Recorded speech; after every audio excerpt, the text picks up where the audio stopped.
ના ભાવ ફરી એકવાર તેજી તરફ વળશે કે નહીં તે સંપૂર્ણ માહિતી મેળવવાના છીએ તો વિડીયોમાં બન્યા રહેજો ને ચેનલમાં નવા હોય તો ખાસ કરી ચેનલને સબસ્ક્રાઇબ કરી નાખજો। તો મિત્રો સૌપ્રથમ તો શનિવારે જ્યારે બજાર ચાલુ હતું તેની ટૂંકમાં માહિતી મેળવીએ તો કપાસની આવકો હવે ફટાફટ ઘટવા લાગી હતી, કારણ કે ઘણી બધા યાર્ડની અંદર જાહેરાત વગર જ શનિવારે રજા રાખવામાં આવી હતી ને આવક ઘટીને 20,000 મણની માંડ થઈ હતી। કપાસનું મુખ્ય ગણાતું એવું બોટાદ યાર્ડમાં અચાનક જ રજા ઉતરતા ફરી આવક સાવ ઘટી ગઈ હતી ને ઉપરાંત ભાવમાં પણ અસર જોવા મળી હતી।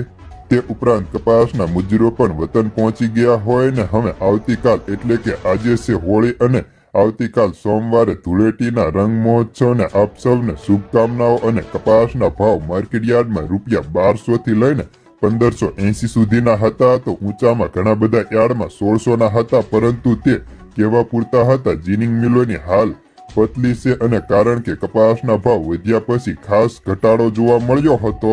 તો મિત્રો હવે શંકર રૂ ગાંસડીની વાત કરીએ તો ગુજરાતમાં ખાંડીએ આજે ₹200નો ઘટાડા સાથે હવે 60,000 થી 60,500 રહી ગયા હતા।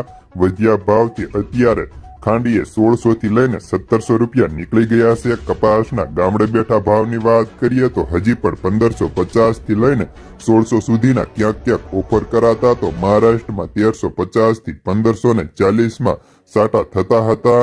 ન્યુયોર્ક કોટન વાયદા સપ્તાહમાં 2.41 સેન્ટ ઘટી ગયો હતો। કપાસિયા 540 થી 575 તો ખોળ 1250 થી 1450 હતા અને ઉપરાંત કપાસિયા સીડની વાત કરીએ તો તેમાં પણ બજાર સ્થિર જોવા મળતું હતું।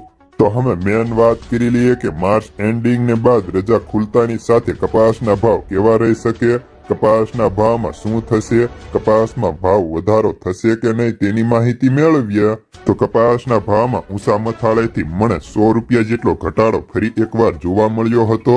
સાથે જ તે ઘટવા પાછળની વાત કરીએ તો કપાસમાં CAI અગાઉ 294.10 લાખ ગાંસડી મૂકેલા અંદાજને સુધારો કરીને 309.7 લાખ ગાંસડી મૂક્યો હતો, જેના કારણે જેની અસર સીધી બજાર ઉપર જોવા મળી હતી।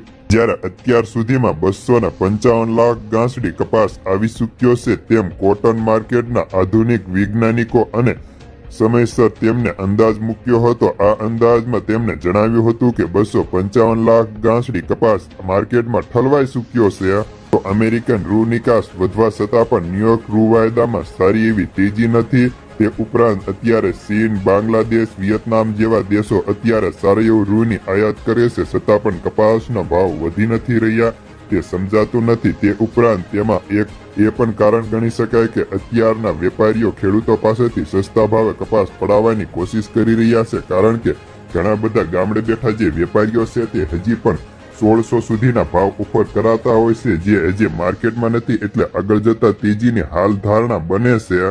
એટલે માર્ચ એન્ડિંગની રજા ખુલતાની સાથે જ ફરી એકવાર બજારમાં ધમાકેદાર તેજીનો રોલ બને તેવી ધારણાઓ છે। તો બસ આજના કપાસના સમાચારમાં આટલું જ।